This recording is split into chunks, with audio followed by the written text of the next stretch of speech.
When it comes to war, what we think we know is the tip of the iceberg. And even then, sometimes that turns out to be wrong. You're going to get your Illuminati card. I know. I know. But if you are old enough to remember the term weapons of mass destruction, then you already know what I mean.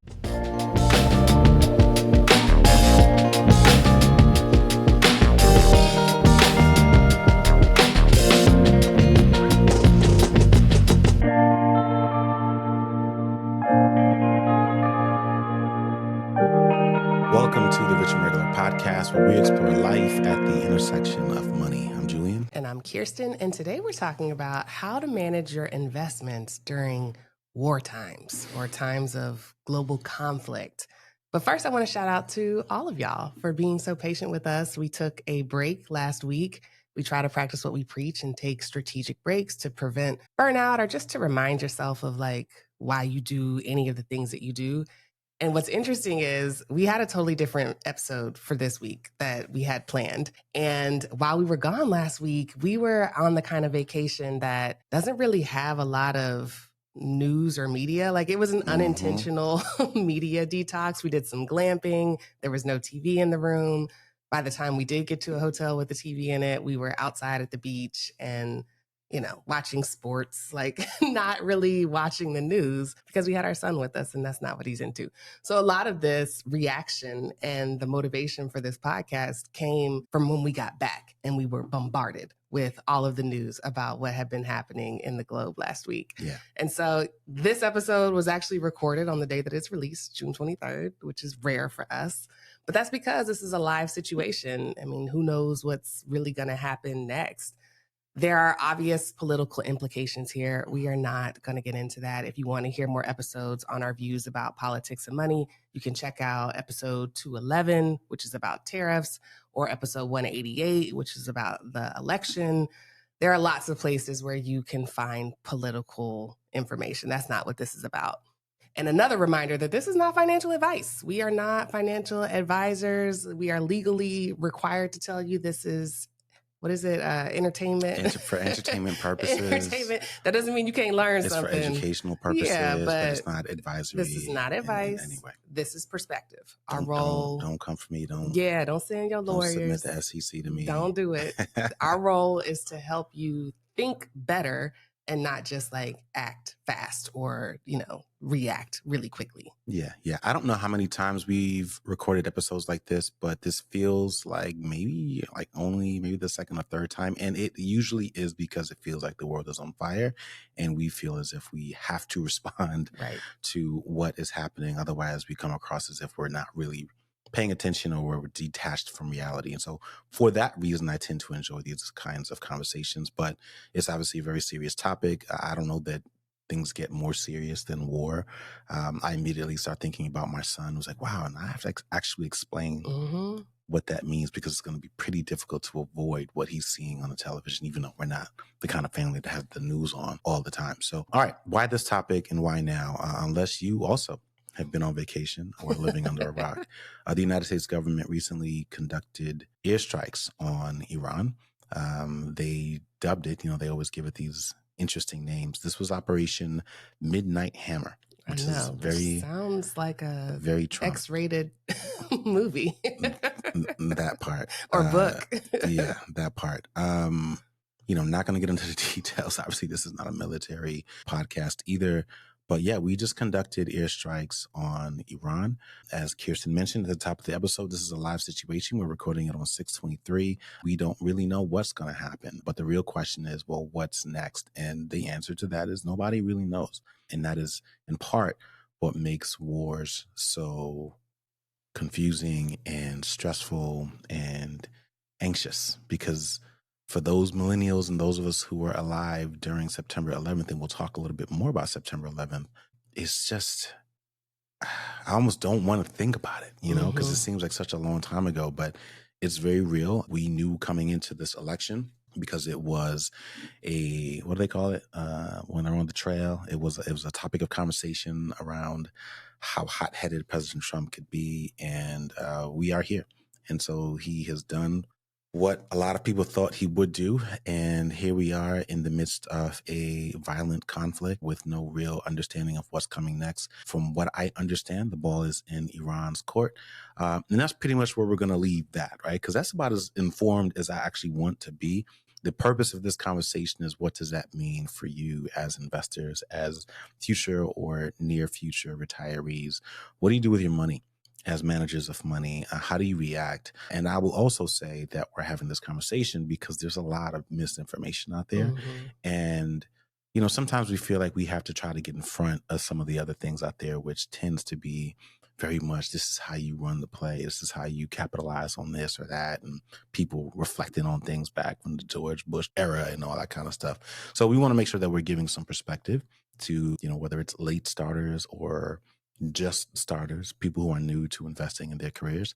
And so what do you do with your money? How do you think about retirement? Do you change anything? Do you shift? What should you do? And so that's the topic of today. And let's jump right into it. So, as a general matter, the markets do not like volatility. The market likes predictability because if you think about it, the market is made up of a lot of people and people running corporations. And so, the same way that you like predictability in your own home, the markets like predictability in the world. Yeah. If you're not sure on what's going to happen, you're going to end up spending less. You might delay a future project. You might cancel travel, whatever it is, you're going to adjust. And the same is true for US companies. They might put pauses on hiring. They might delay major projects. They might cancel some of those projects. And sometimes companies will see this as an opportunity to wiggle out of any long-term commitments that they've made. Yeah. So if they have promised to do something with climate, or they have promised to do something with diversity or equity or inclusion, they see this as an opportunity or a scapegoat, if you will. Yeah, it's almost like they can use this as an excuse to not do something that they already had shaky confidence with Exactly. to begin with. And so anything that's going to alter the way people perceive future earnings or a company's viability to make it, they're going to double down on like halting that fear, because that's what causes some of these swings. Yeah, I want to play a little clip from President Trump's press conference because, and it's just a little one, but, I would imagine most, if not all of our listeners and viewers are familiar with how he talks. It is wild to think that this is a man who was leading the charge. I just want everyone to hear a little clip of how he's speaking about this conflict. Our objective was the destruction of Iran's nuclear enrichment capacity and a stop to the nuclear threat posed by the world's #1 state sponsor of terror. Tonight, I can report to the world that the strikes were a spectacular military success. Iran's key nuclear enrichment facilities have been completely and totally obliterated. Iran, the bully of the Middle East, must now make peace. If they do not, future attacks will be far greater and a lot easier. It's the president of what they call the free world, like literally talking about someone or a country that they are calling a bully while using this kind of what I would imagine he would refer to as strong language. But it's things like that, right? Like there's no hesitation or, language that suggests, hey, we're looking to end this peacefully. No. Like this is the kind of thing that CEOs and leaders in corporate America hear and say, oh shit, like I don't really know where this is going to go. And to your point, they start shutting things down. They start slowing things down. I've been in the office back when we were traditionally employed where even more minor things pop up and it was enough for people to kind of put things on pause and freeze until the dust settles. And so this is where we are. And I haven't seen any reports yet on the actual immediate impact to the market, but if history repeats itself, we already know this is going to create shockwaves. Mhm. And I would imagine whatever he says next, and certainly if Iran responds, it is just going to create further shockwaves in the stock market. And it's going to have a direct impact on a lot of people's portfolios and their holdings. Yeah, generally speaking, war is not good for your investments. No. But in the long run, things do bounce back. Yeah. The problem is no one knows how long the long is in the long run. We can ground this conversation in what we do know, which is that war usually causes short-term market dips, We saw that in several different historical events in the past. But once the situation becomes clearer, it usually recovers. And sometimes that only takes a few weeks, which is why we tell people not to panic. Yeah. So if you look back to 2003, the last time we were in war with Iraq, the S&P dropped right before the invasion, but recovered really quickly once the military expedition began and the progress became clearer.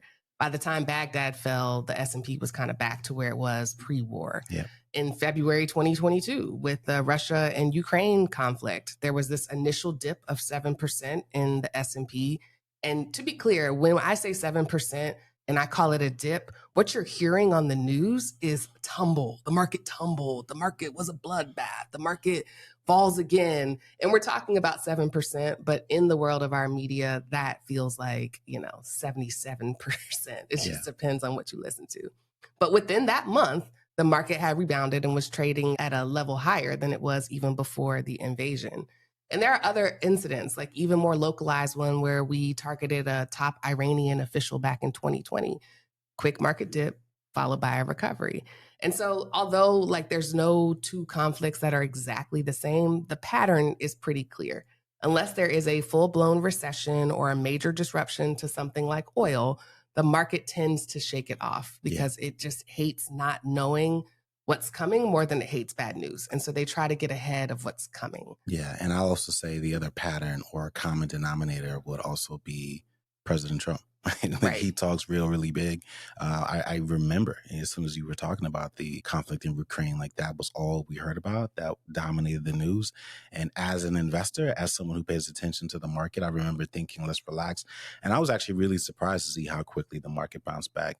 And to that point, I think that's something that younger investors should also be mindful of. And by younger, I mean like Gen Z or, Gen Alpha, like anyone out there who has been investing more recently, because their understanding of normal is this, like this is normal to them. So as an older person, as a millennial, a geriatric millennial, as I sometimes feel, this is really unusual. Everything really past the Great Recession and certainly after COVID is really unusual from a historical perspective. And so these are very volatile times. And so I do understand why people are more interested in trying to find ways to play this kind of market because of what their lived experiences are.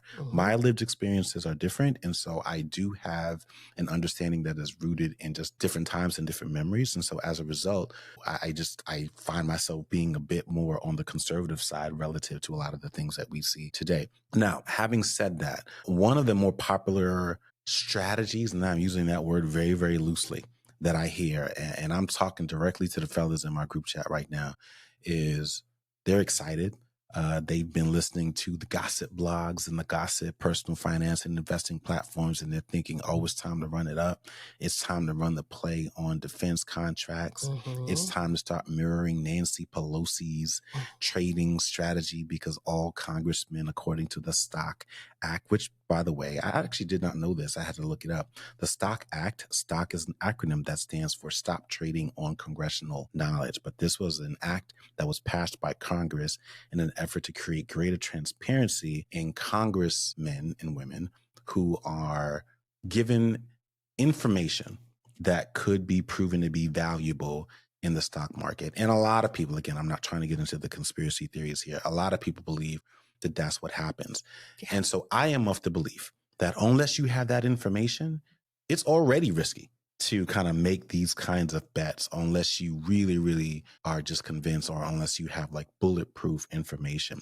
But to be making moves based on someone else's inside information is really, really risky, like really risky. And so if you're out there and you're thinking that that's the smart way to go, that is somehow some type of advanced strategy, my advice to you is good luck. Good luck, because that's about the best you can do. That's the best you can hope for, is to get lucky and to assume that what happened in Afghanistan is going to happen here and it's a similar situation. I'm not saying you're right. I'm not saying you're wrong. What I am saying is that you don't have nearly enough information.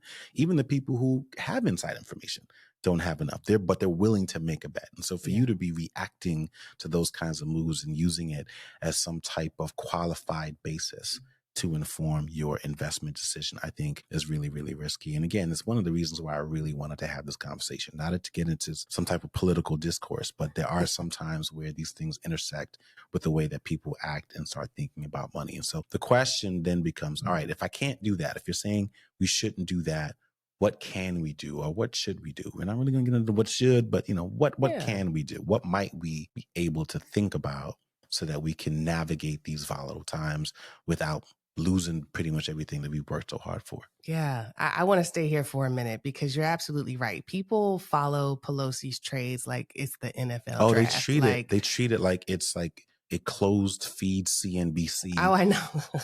As if like it's not public as if it's information. intel. As if it's intel.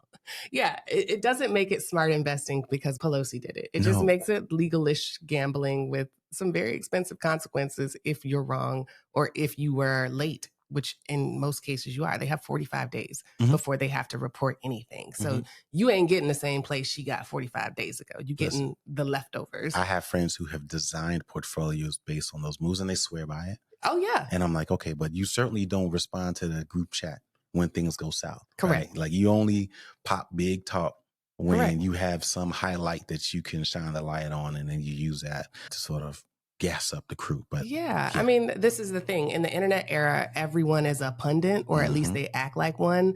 The problem is exactly what you highlighted. We are all operating with secondhand information. Civilians do not get briefed by the Pentagon, regardless of what your cousin who worked there, who knows somebody that worked there say. Classified intel exists for a reason, and it often doesn't come to light until decades later, if ever. If ever. There's a lot of things we don't know.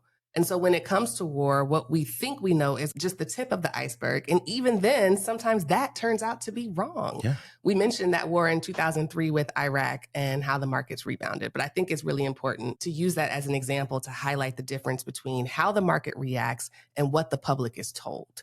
Because when it comes to modern conflict, we have to accept that what we think we know might be incomplete at best or totally off base at worst. You're going to get your Illuminati card. I know. Careful. And I know we said we're not getting into politics, but if you are old enough to remember the term weapons of mass destruction, then you already know what I mean. And for those who may be a younger listener, here's the story. The U.S. government told us, the citizens, that Iraq had weapons of mass destruction.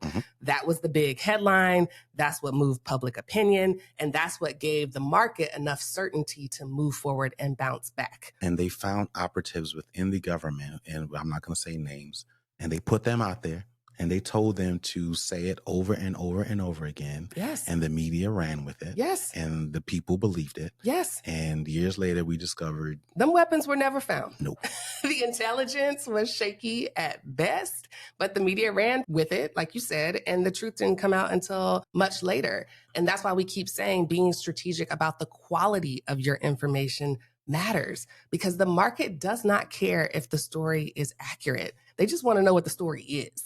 Markets hate uncertainty, but they don't necessarily hate inaccuracy. It can be a lie. It just needs to make us feel like we know where things are going. It needs to make us feel like someone out there is running things, like there's someone in charge with the best information, making the right decision. But the world is too big for that. We don't know. And if your financial strategy is only built on headlines or political spin instead of substance and values, you're not investing. You're just reacting to whatever the algorithm serves you, or political party that happens to be in charge, or whatever news network you're watching is telling you to feel. And that's very different than long-term personal finance and investing. You should have a strategy that is built on the things that you are trying to do, regardless of all the noise out there. That's easier said than done, but it's not impossible. Yeah. And I would argue it's likely a bit more difficult now with respect to the media than it's ever been. Oh, yeah. We are far more fractured. It seems like far more fractured, or to use another word, just decentralized. Like there used to be a few solid sources, and now you've got a wide array of sources, categories of sources, individual, like legit propaganda sources, and sometimes the two tend to commingle. And so if you think you can outsmart or try Chaos. to make sense of this chaos and this noise, which I know a lot of people think that they can do. But if you think you're one of those people, I want to give you a couple of reasons why that approach is a lot riskier than it may look. The first is you're trying to time, like, first of all, trying to time the market in and of itself is already statistically impossible. That's been proven. It's very, very difficult. To then try, statistically impossible, right? So that's 99.9 likely that you are going to get it wrong. That's been proven. And so to now add something as unpredictable as war into the mix, like whether you are the superpower or the underdog, it does not matter. Like if you study conflicts like this, it does not matter. And specifically with the United States, like you should never think that because you are the bigger party here, that you are somehow going to come out on top. Our country was born that way. We were somehow able to defeat the superpower of that time to become what we now know as the United States of America. But that is just how wildly unpredictable these kinds of things are. And so whatever basis or foundation you are likely resting your confidence on, it is shaky at best in normal times, and it's even shakier during war times. Everything breaks.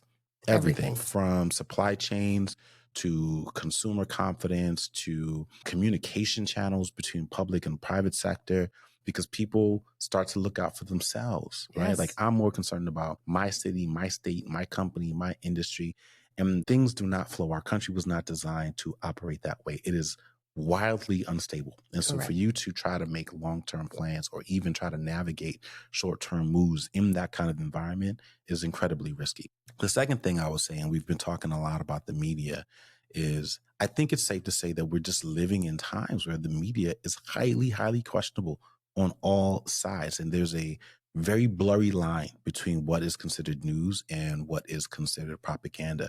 We've talked about this commingling. And I think, gosh, for as long as I've been an adult, I think there's been more commingling, and they try to mask it as, opposite sides talking. But there are some times where there are people who are clear propaganda artists being given platforms on major platforms to distribute their information and their, I don't want to call it information, but their points of view. And it's being fed to people as fact, and people take it as fact. And to be clear, we have a short memory.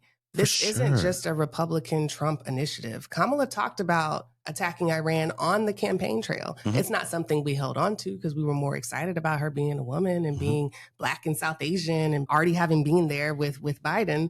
But she talked about this too. We've been talking about this for a long time as a country. This was on the political agenda. We just happen to have a president who is wild enough to pull it in the middle of the summer when everybody's trying to relax. Yeah. Like that's who we elected as a country. But you can't be so biased to think that this idea came out of nowhere. Yeah. Like it has been on several parties' agendas. Or that it was even provoked. Right. Yeah. Right. So all of that to say, finding a single source of the truth, I believe, is more difficult today than it ever has been. And there that's isn't gonna one. Be true. Correct. That's a consequence of how divided we are. What is true for one person is not true for another person. That is the absence of a standard across the country in terms of our culture and rights and basics like income.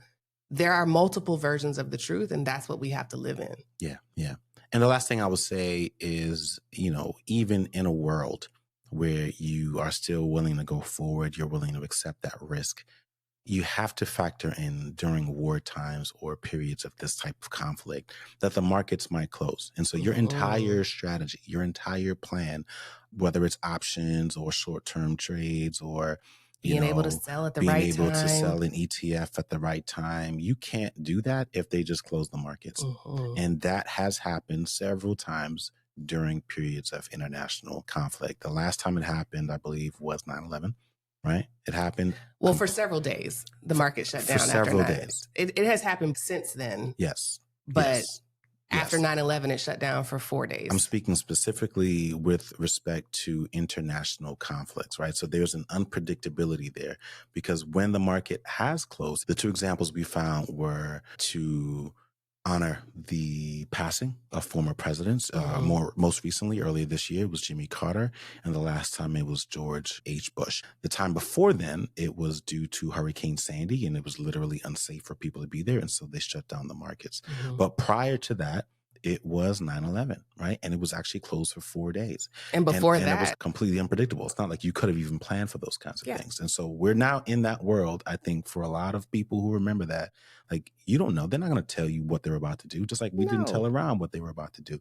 And so if you're trying to time the market during a time like that, you literally might not even be able to execute your strategy. And so it's just incredibly risky. It's not something I think any reasonable person, and certainly anyone who can't afford to lose money that they're gambling, should be trying to do. Yeah, before 9/11, the only other time it had closed for days was during Pearl Harbor Yeah. in World War II. Yeah. And Strong so, correlation here. yeah, like to your point, like in those periods, there are no gains, there are no trades. Correct. There are no trades, there are no gains. There's just waiting. You are just waiting. You have no idea. Yeah. And And this is where the terms and conditions that you sign correct. off on come into play. It was like, well, you said that you were perfectly fine the moment you got your confirmation number. It is what it is. Yeah. Nobody cares if the world changed between the moment you placed an order and the moment you anticipated that you might be able to cash in on that. Yeah. And so welcome to literal gambling and investing at its worst. Welcome to America the Casino. Yes. Again, it's why we call the book Cashing Out. One day y'all gonna get it. You got to know when to hold them and know when to fold them. Yes. But let's just say you want to try anyway. Let's just say you listen to this, you feeling froggy, you fed up,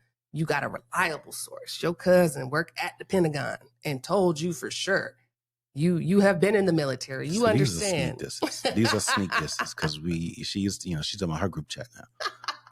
See, I'm talking about my group You chat. a veteran. You flew the my stealth cousin planes. worked for the VA. He told me Yeah. that, oh, no, I'm good because Oh, my yeah. cousin. I got homies at the Department of Defense. They know. They know for sure. My auntie told me they canceled a meeting. And I knew right then and there that we were going to attack. So I don't do it. But let's just say you have a reliable source. You're feeling froggy. You want to try. So here are some guidelines that will help you at least cap the downside. The first one is to set a cap on how much money you're going to invest and create a fund for it. So let's say you want to risk $2,000. You're comfortable losing $2,000 and you want to make a bet on defense contracts. Do your research, but know your limits. Even if that 2 turns into 4, turns into 6, you might want to pull out the money that you put in, get your $2,000 back, and now you're playing with the house's money and you can do what you want without feeling like you ruined your financial plans. At the end of the day, the only thing that gets broken is the dream that you had for the money on paper. Mm-hmm.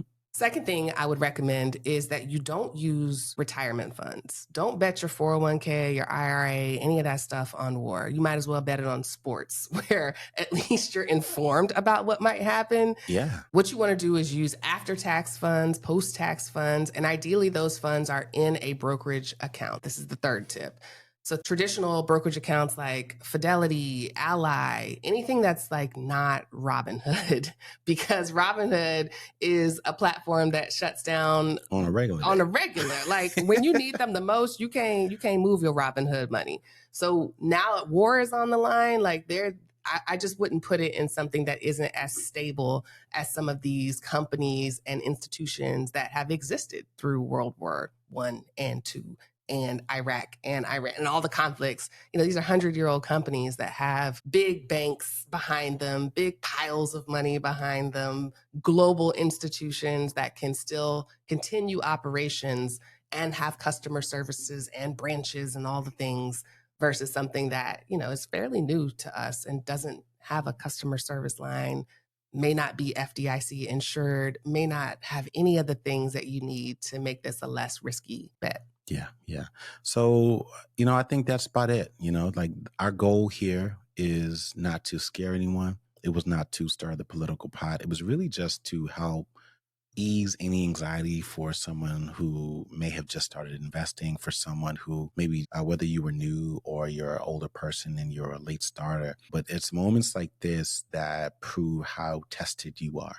When you've been invested for over 10 years, maybe 15 or 20 years, you start to realize all of the crises you have gone through. And you start to place so much more value in simply ignoring the noise. And there are few things noisier than the likelihood or the prospect of war. But when you zoom out, and I hate to use that corporate word, but when you look at whether it's the S&P 500 or the Dow Jones Industrial Average, and you can go back all the way to Pearl Harbor. We mentioned that. You can look at September 11th, all of these days where there were these really major dips. You can go as far back as, I won't say Great Depression, but you can go as far back as you want. To the biblical times. If you zoom, well, you're not going to look at what the total stock market index the world was been violent when Jesus was here. This ain't about the stock market. This is about the My violence. point is, when you stretch out, when you zoom out and look at how the stock market has performed, and then you try to identify what those dips during these times look like, they're relatively insignificant. Which is to say, if you are a long-term investor, you really should not be doing anything. If you're not getting ready to retire next year, this is not the time for you to be jumping around. If your plan was to retire right now, like we know a couple people who are early retirees or people who are towards the end of their career, then yes, you likely need to seek some counsel to think about what you may want to do. Maybe you want to transition some of your funds away from equities and individual stocks into bonds or something that's a little bit more stable. But these are the kinds of moves that you can make, whether it's around, allocation or diversification or cashing out your positions now before things get worse. Like, those are the kinds of things that you should be thinking about at this moment, because you are going to actually be reliant on those holdings, most likely to fund your near-term retirement days. But if you're not really planning on touching this money for another 10, 15, 20 years, you should not be doing anything other than with the money that you are completely comfortable losing. This is no different. As horrible and horrifying as it is, this is no different than somebody deciding to bet on who was going to win Game 7 last night, whether it was the Thunder or the Pacers. And he likely could have bet that Halliburton was going to end up tearing his ACL because he got a warning with that cash chain, but he decided to do it anyway. That's about as informed as you're likely going to be. I don't care if it's your cousin, your auntie, whoever it is that works for the VA, right? Like, you use the word intelligence. And it was funny because I was like, yeah, we called that intelligence back in the day. And it's literally just propaganda. It's just what happened. Or gossip. Yeah. Well, shit, I heard they had some missiles over there. And put it in a report and called it intelligence, right? So it's the same kind of thinking. And so our hope is that, people can really use this as a great learning opportunity of a time where you literally thought the world was falling apart. Now it's not just a figure of speech. Or people say the world is on fire. Now it's not just a figure of speech. And my hope is that you can look back on this time period and say, wow, I remember that time. And this is now your moment where you can say, I survived it. I didn't do anything. And I came out on top. You don't want to tell the story about how you moved a bunch of money or you pressed pause and you wish you didn't, because that's what is most likely to happen. So hopefully this is a really great test of your composure. And if you're not really sure how to do any of these things, if there's language with respect to investing that we've used here or accounts or any of these other things, and you just want a little bit more intel on it, we are still offering. We have an amazing course called Making Money Grow. It is 5 hours long, tells you everything you need to know about how to be a better investor, how to invest with more confidence, and how to do a lot of the things that we talked about here without losing your retirement in the process. And so you can visit our website. There's also always a link in any of the podcast episodes that we have on YouTube. If you are struggling and you need, maybe a little coupon code, send me an email. We'll come up with something to help you out. But I really just don't want people to be afraid, and I don't want people to miss out or to make faulty, unnecessary mistakes during this time. So that's what it is. Hopefully this keeps you cool. That fear. We got to find a way to manage that fear. And sometimes people find relief in humor. Sometimes people find relief in just wisdom and talking to elders. I want everyone to try to find some relief in history, to know that the world has always been violent, that the U.S. has always been a global bully of sorts, that we have always spent a ton of money on defense and our military for times like this, whether it's justified or not. Like, I was scrolling through Instagram and this comedian was making a joke about how violent the world has been, kind of poking fun at people who are like, things are so bad right now. And he was like, you got to remember that Cain killed Abel. The third human killed the fourth human. We didn't make it 3 humans before we decided to be violent to each other. And so the reality is this has always existed. If it feels like it's gotten louder, turn down some of the noise, opt out of some of the media, get back in touch with your family, with nature, with whatever spirituality you believe in, and just make sure that you're making these decisions with a clear head. I love it. I love it. All right. All right, y'all. Well, thank you for listening to another episode of the Rich and Regular podcast. If you like what you heard, please let us know by heading over to your favorite podcast platform, leave us a 5-star review and or drop a comment below to keep the conversation going. We will see y'all next week. If you like videos like this and want to see more, make sure you click subscribe and turn on notifications.